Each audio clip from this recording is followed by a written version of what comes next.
After the last video, I thought to myself, Sarah, what can the next video be about?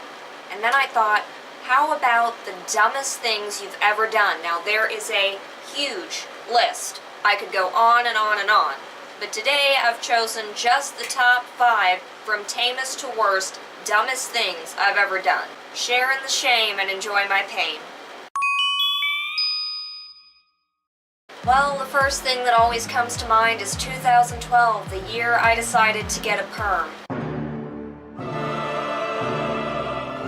Why I decided to get a perm? Well, I thought that I would have nice, wavy hair. I had no idea that a perm was going to make me look like Carrot Top. So Fernando says to me, hey Sarah, do you want to go to New Zealand? While I'm staying in Canada with him, and I say, well yeah, why wouldn't I want to go to New Zealand? But first, let me get a god-awful perm so that every picture I take while I'm there, I will look like Carrot Top.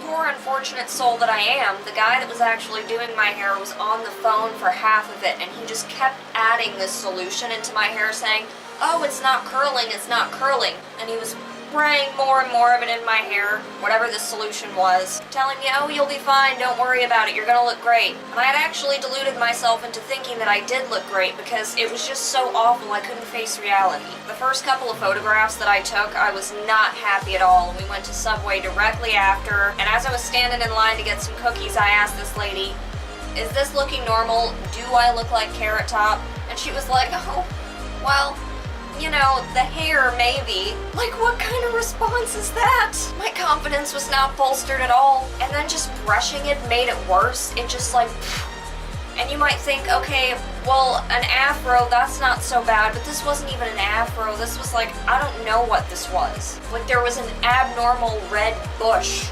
on my head. Fast forward a couple years into the future, and this did not get better. I ended up having to get a haircut, like my haircut this short, to cut off all of the damaged hair that just kept, it was sticking out like I had stuck my hands in a light socket. Every day was a struggle to try and comb through this mess and make it look decent. Finally, I got tired of it, got a haircut. It remains one of the dumbest things that I've ever done in my life, which I guess all things considered is pretty good. Second thing has to be creating a Tinder account. I have created a Tinder account 2 times in my life, and both times really, really dumb.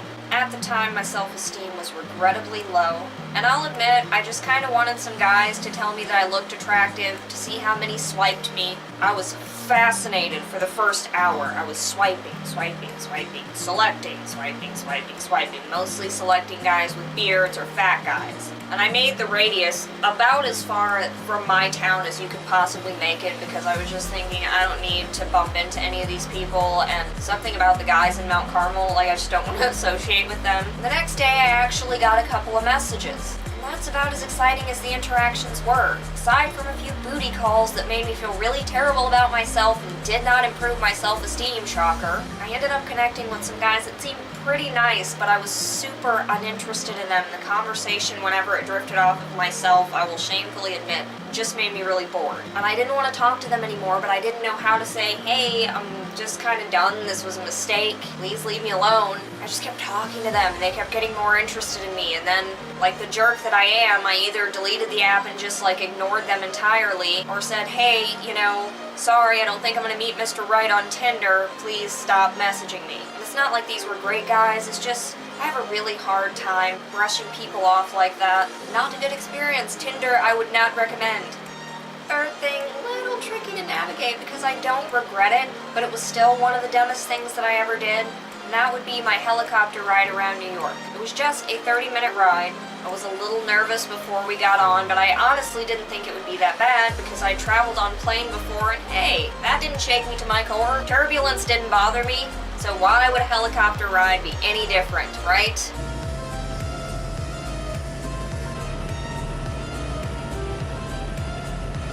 Wrong. This particular helicopter had what looked like a glass floor. It couldn't have been a glass floor because that would be super unsafe, but it was a see-through floor. So we get up in the air, and I'm kind of like for the first 5 minutes riding along, and I'm thinking, you know what, this is the most peaceful experience I've ever had. This is the closest to the Lord I've ever been. I I can't believe that I was a little bit nervous about this before we got on. And within seconds, it turned into one of the most terrifying experiences of life. As we started to drift towards the Statue of Liberty, I thought, holy shit, that is really small. I am really high up and over all of this water. And look, I can see straight down. And suddenly I couldn't speak. I swear I could not, like I opened my mouth to scream and it was like nothing came out, and that scared me even more because I had never had an experience quite like it. I thought, oh God, if I can't talk, how do I communicate that I'm about to die? Of course, in a total panic, I just sat there sweating profusely, and I was praying inside my mind to the Lord, Lord, if you just let me survive through this, I'll do anything you ask. I'll live my life for you more strictly than I ever have. I will appreciate and cherish everything that you give me more than I have. Just please don't let me die. And it's funny because I didn't think that I would die because the helicopter would crash. I just felt like I was going to die, as if I was going to explode or suffocate. I was holding my camera and I looked through the lens of that for the majority of the ride until we landed. By the time we did, my legs were so weak I'm surprised that I was able to walk back to the car. And then I'm not joking, I called up everyone that I hold near and dear to myself, and I told them that I love them because I really felt like I had just survived some great trauma. In tears, I was telling my parents, I love you guys so much, thank you for everything you've ever done for me. You are the sweetest parents in the world, and I should tell you that more often. I called my friends, told them similar things, and then I leaned back in the car as we drove back to the hotel, and I fell asleep. I was that anxious that I freaking passed out in the car on the way back to the hotel. Oh gosh, this one I hesitate to admit because it is so embarrassing, and it's definitely way up there on the dumb scale. So when I was 14, I had a crush on my pastor who was 35. And I was very naive, and I was very stupid, would be the best way to put it, about our relationship, I guess, relationships in general, guys, sex. I was very ignorant on a lot of things. And, oh God, one time I emailed him, and I tried to say that he was so intelligent and smart that I would like it if we could sit down together somewhere at like a McDonald's so I could pick his brain. I was basically asking out a 35-year-old married man with 3 kids, but I swear I did not think of it that way. I really genuinely just wanted to sit and talk to him and just admire this guy that I thought was so attractive, which is terrible now. I'm not even gonna tell you his name, but he's had a huge impact on my life as maybe one of the biggest idiots that I've ever known or had come across at that time or even in recent times. I mean, this is a guy who put on a cape and flew into the auditorium one time. He did a sermon from on top of a ladder. He got chest down on one of my friend's skateboards and scooted himself along the parking lot of the church saying that he was flying. And there was one time that he came to church with like a milk jug on his head. He did all these weird things to kind of like be hip and cool and make a point. He was the pastor of the church, but he was also our youth pastor. And he was just really immature. And I think he's matured a lot, and he's a much better speaker and maybe isn't into some of the gimmicks that he was before, because I've listened to some of his more recent sermons and he seems to have really tamped down on that idiot thing. But I can't believe. And the email was like 2 pages long. I was really trying to reason with him to actually get in his car and come and pick me up from my parents' house as a 14, 15-year-old girl, take me to McDonald's, like his favorite place ever, so that I could pick his brain. I'm so ashamed. I'm so embarrassed. I have regrets. And a lot of them relate to him. But this was so ridiculous that I have to move on. I can't talk about this anymore.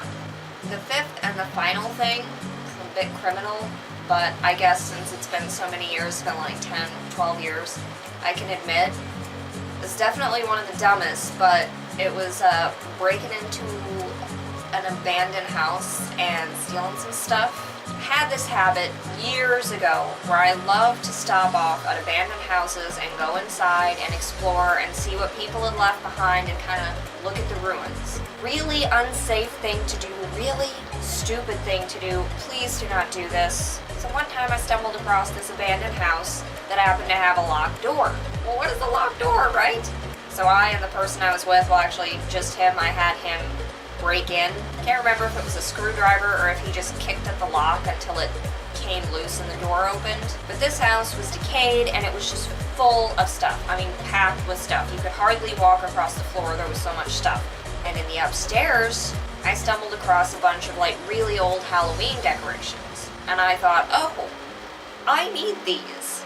I honestly can't say to you how many times I had it explained to me that this was not a good thing to do, but it just didn't register. I thought, well, no one's living here, it's decayed, there's a bunch of stuff that no one's coming to pick up. So obviously these people, whoever they are that own the property and the house, they don't care. So anyway, we get like arms full of stuff and are about to carry it downstairs and we see cop car lights outside. Well, our car is parked outside in front of this house in the middle of the night and the police have hit the jackpot. So we waited for the cop car to move along and stop circling the area, ran outside, got in the car, and drove off. But as dumb as I was, I thought to myself, oh, surely the police are gone. We should go back and get that stuff really quick.